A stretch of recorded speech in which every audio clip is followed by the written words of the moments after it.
brand itu katakanlah fashion gitu ya, kan dia punya purpose atau dia punya DNA kan, misalnya saja modis gitu ya, jadi atau masa kini, jadi selalu update. Nah, tiba-tiba dia seperti ini Louis Vuitton, tiba-tiba dia bikin masker gitu, ya kan? Nah, kalau Louis Vuitton bikin masker, kira-kira purpose fashionnya ini masih dipertahankan nggak kira-kira, Mas? Menurut saya kembali lagi, saya mungkin harus bercerita tentang sejarah advertising ya, karena antara purpose sama brand itu sebenarnya sekarang cukup berbeda dengan katakanlah kalau kita ngomong sejarah advertising, kita kan belajar bersama, Mas. Zaman dulu ada tokoh-tokoh advertising, katakanlah Ogilvy atau Young Rubicam atau Bernbach atau siapa ya, Walter Thompson, George Lewis, kan, George Lewis, segala itu kan menancapkan ke kita sebenarnya tentang katakanlah positioning, tadi misalnya trendy atau fashionable segala macam gitu. Nah, saya lama-lama terus terang ini very personal, saya kurang meyakini itu ketika di zaman-zaman sekarang itu menjadi kurang relevan, karena kalau kita ngomong purpose, sebenarnya purpose-nya menjadi tidak lagi lifestyle, tapi lebih ke sesuatu yang lebih biasanya cenderung ke social purpose. Jadi kalau sebagai contoh brand yang kondang ya misalnya katakanlah kalau di kosmetik ya kayak The Body Shop. Body Shop itu jelas purpose-nya planet. Jadi dia bukan ketika dia mau tiba-tiba bikin masker, mau bikin tiba-tiba produk untuk tas atau apapun, dia terbebas walaupun dia memang konsentrasinya adalah di kosmetik. Nah, purpose social impact itu yang harus dimiliki oleh brand. Nah, itu yang teman-teman UKM menurut saya harus cari gitu ya, karena ketika sama seperti M-Block karena purpose-nya adalah creative hub, mau bikin patung kayak, mau bikin tas kayak, mau bikin konten kelas kayak, bisa-bisa aja karena purpose-nya jelas. Jadi bukan masalah style, tapi lebih ke purpose. Jadi antara style dan purpose itu dua hal yang sangat berbeda gitu. Itu sih Mas. Jadi menurut saya kalau tadi menjawab pertanyaan Louis Vuitton, saya terus terang nggak terlalu mengenal Louis Vuitton purpose-nya apa. Tapi kalau saya ditanya purpose-nya katakanlah brand lokal, katakanlah sejauh mata memandang, saya lebih bisa ngelihat sejauh mata memandang lebih punya purpose dibandingin Louis Vuitton. Karena Louis Vuitton walaupun produk yang sangat mahal, tapi dia tidak, saya nggak tahu ya, mungkin saya kurang mengenalnya ya, tapi menurut saya bisa digantikan oleh Dior atau yang lain gitu. Tapi kalau The Body Shop itu nggak bisa digantikan oleh yang lain. Ya, setuju. Gitu. Sama kayak Wardah juga purpose-nya jelas banget betul. kan. Wardah jelas banget. Wardah mau bikin apapun bisa.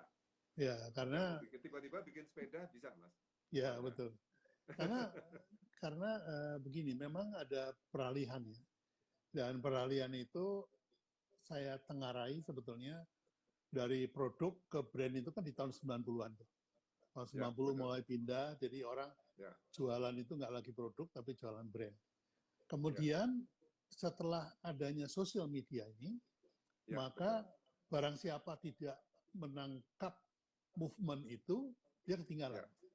Bahkan dalam purpose pun juga harus ada sosial. Jadi kemudian kita kenal socialpreneur, bahwa bisnis itu nggak cuma duit gitu loh, harus ada faktor sosialnya gitu ya. Jadi malah ada yang bilang give dulu baru take. Kalau dulu kan take and give gitu. Nah, ini saya kira memang ada peralihan ke situ. Menurut Mas sendiri, ini kalau saya berpendapat tentang COVID ini bukan krisis, Mas. Banyak yang berpendapat ini krisis. Saya bilang bukan. Karena kalau krisis itu kan guru-guru kita kayak Pak Ken Sudarto, Pak Nuradi itu kan mengajarkan bahwa krisis itu adalah suatu keadaan yang tidak stabil. Ya, mengandung perubahan yang mendasar untuk lebih baik atau lebih buruk. Jadi keadaannya aja nggak stabil. Jadi kalau ibarat pesawat terbang, ini saya ulang-ulang nih Mas, Begitu terbang itu ada angin, dia goyang aja, tapi jalan terus. Nah sekarang ini pesawatnya lagi kenceng, dipotong, blek. Nah, terus kemudian setelah jatuh, keadaannya nggak menentu. Ini sampai kapan? Terus apa bisa balik, apa enggak? Apakah jangan-jangan perilaku orang yang di rumah, tinggal di rumah, kerja di rumah itu kemudian menjadi the new normal gitu. Ini kan serba nggak jelas. Saya cenderung mengatakannya chaos. Nah ini mengatasi keadaan seperti ini, teman-teman itu ketika Mas kumpul-kumpul gimana nih? Pendapat mereka gimana? Saya pengen dengar juga. Ya, yang pertama pastinya terutama di F&B karena saya juga ngalami dari segi katakanlah financial itu sangat berat gitu karena kita tahu lah ya bisnis F&B pada umumnya sih kita gaji bulan ini dari pendapatan bulan kemarin gitu kan, terus bulan depannya lagi dari bulan ini segala macam. Mungkin Mas Bi juga paham. Jadi kalau dari situnya memang sangat berat dan memberi implikasi terhadap komitmen dari katakanlah BOD atau shareholders ya, mau seperti apa gitu ya. Dan menurut saya memang waktu menjadi sangat penting. Apakah ini akan 3 bulan atau 2 bulan atau 4 bulan atau mungkin setengah tahun, itu menjadi challenge tersendiri. Tapi lebih daripada itu, kalau kita didiskusi sama partner, sama terutama lingkungan yang lebih kecil, kita melihat bahwa akan ada perubahan yang cukup signifikan di perilaku. Sebelum kita ngomong marketing, kita ngomong perilaku. Kayak misalnya kesadaran terhadap hidup sehat. Kita kan sekarang kan semua orang diajarin untuk tiba-tiba sadar sama hidup sehat. Cuci tangan. Mungkin nggak ada masker, cium tangan, gitu-gitu, salaman, gitu itu kan jadi nggak ada kan. Berarti terus kesadaran kesehatan, kayak hidup sehat, pola makan, orang akan menghindari untuk sakit flu itu takut gitu ya, dan lain-lain. Jadi sebenarnya itu membuat kita harus meredefinisikan ulang bisnis kita, dan kalau mau positif itu adalah peluang, karena saya membayangkan kalau brand-brand luar itu sebenarnya lebih berat lagi gitu. Saya nggak bisa membayangkan misalnya kayak Zara gitu ya. Zara dari Spanyol, terus dia approval-nya harus ke sana ke sini gitu. Approval-nya mungkin harus melewati 1.000 orang gitu. Prinsipal. Prinsipal ini segala macam.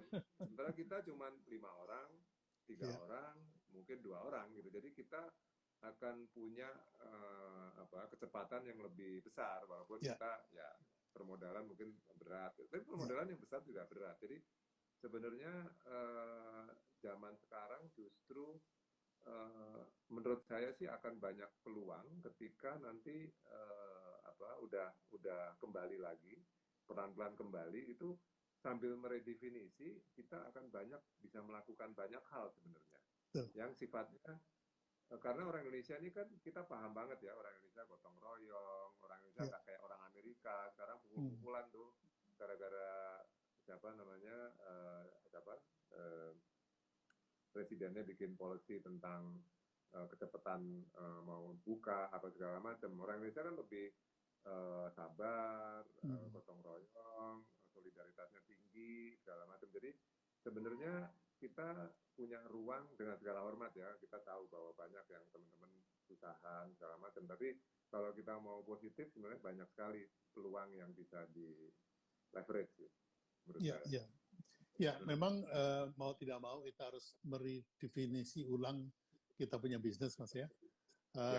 Kalau yang saya alami nih, pada waktu saya dengar virus Wuhan di bulan Desember, itu keadaannya unknown, kita nggak tahu apa sih ini yang terjadi, apa sih gitu. Kemudian mulai tahu, masuk ke learning zone, masuk ke aware dulu, baru kemudian begitu di Depok ada 2 atau 3 suspek, kita masuk ke fear zone nih.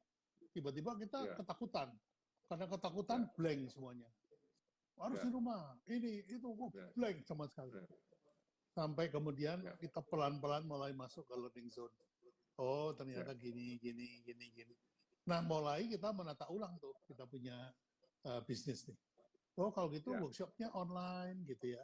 Terus kalau berbayarnya gimana, aplikasinya pakai apa, kan gitu. Ini mau tatap muka atau satu arah gitu. Nah, mulai kita menemukan purpose baru. Purpose baru nih dari bisnis kita. Nah, dari situ mulai kita reformatting dari 1 bulan pertama ngapain, 1 bulan berikutnya ngapain, kalau 3 bulan ngapain gitu. Nah, yang bulan pertama itu survival, Mas. Survival aja. Jadi ada yang kemudian dari restoran jadi delivery, banting setir ke online gitu ya. Nah, kalau saya mungkin karena sudah tua, itu agak lambat. Jadi meskipun berusaha cepat, tetap lambat juga. Jadi termasuk kenapa setiap malam saya bikin ngobrolan seperti ini, itu sebetulnya juga menolong diri saya sendiri supaya nggak stres. Saya dapat masukan dari teman-teman. Yang kedua juga menolong teman-teman yang mungkin merasa tidak punya jalan keluar gitu ya. Oh, ternyata satu banyak yang kena juga kok gitu. Yang kedua, oh ternyata ada ide dari Pak Handoko nih, harus gini. Nah, gitu. Jadi itu yang apa namanya.